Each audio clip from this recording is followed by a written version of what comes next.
For most of modern history, global power has followed a familiar pattern. Empires rise, rivals emerge, and the world adjusts, sometimes peacefully, sometimes through conflict. Today, that balance is shifting again.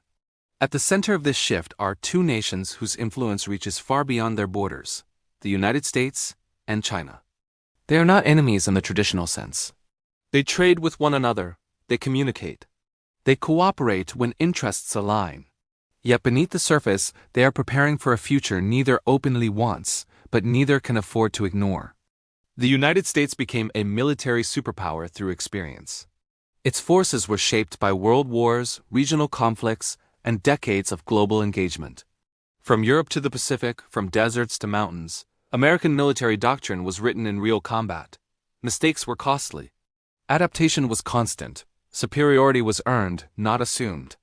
China's rise followed a different logic. For much of the 20th century, it observed global conflicts from the sidelines. It studied how wars were fought and how they were won. Rather than projecting power worldwide, China focused inward, modernizing patiently and deliberately. When it emerged, it did so with speed few nations have ever matched. Military power is often reduced to numbers, budgets, troops, weapons. By those measures, the United States still stands alone. It spends more on defense than any other nation in history. This funding supports a force designed for global dominance, one capable of sustained operations anywhere on Earth. China spends far less. But its spending is targeted. Rather than preparing for wars across the globe, China prepares for very specific scenarios, close to home, under carefully studied conditions. This difference defines everything that follows. China fields the world's largest standing military.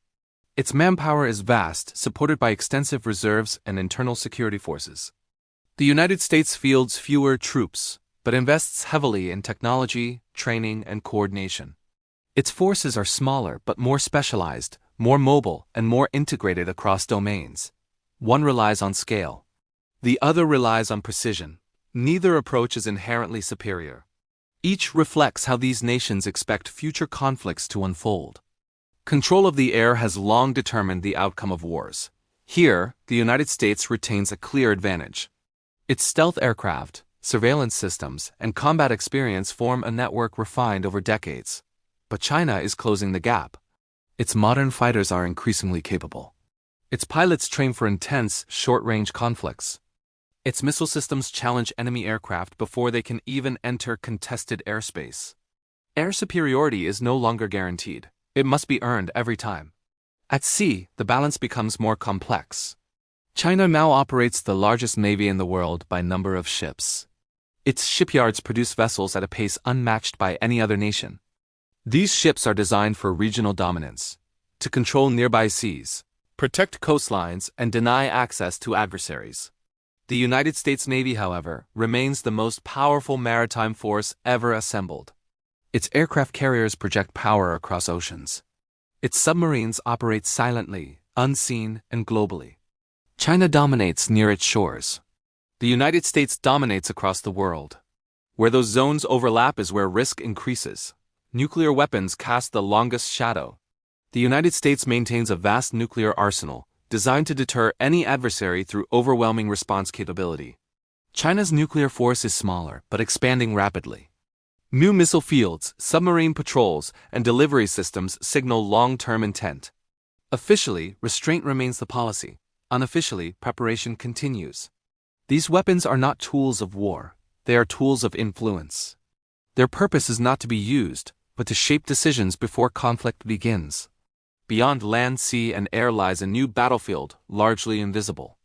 Cyber operations, artificial intelligence, space systems, and electronic warfare now shape conflicts long before shots are fired. Satellites guide weapons.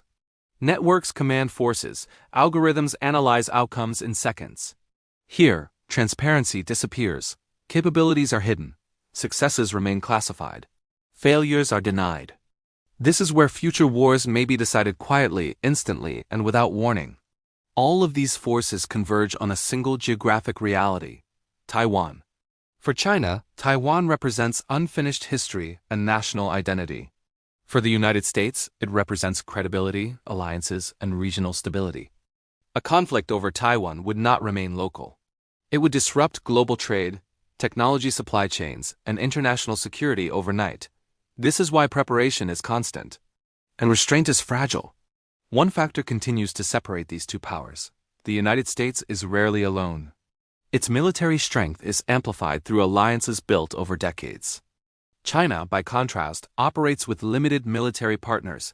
Its strength is concentrated, not multiplied. History shows that alliances often decide the outcome of great conflicts, not raw power alone. This story is not about inevitability. It is about choice. Military power can deter war, or it can invite miscalculation. The decisions made now quietly, strategically, often unseen will define the global order for decades to come. The balance of power is shifting, the future remains unwritten, and the world waits, hoping that preparation never becomes necessity.